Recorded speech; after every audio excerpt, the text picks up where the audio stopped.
भैया नमस्ते। एके लड़किया रहा पहुंचा एक रेस्टोरेंट में। देखे थे लड़की अकेले बैठी रही टेबले पे। भाई मन लड़का तो है ये हो। पहुंचा कैस की का तोरे साथे हम बैठ के चाय पी सकी थे। कैस की हाँ हाँ।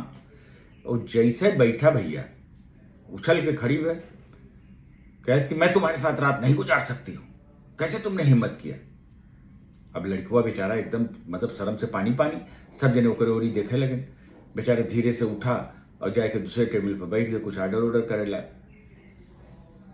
तनके देर बाद वो लड़कियां फिर आए ओकरे लगा ओकरे वाले टेबलवा पे आए के बैठी।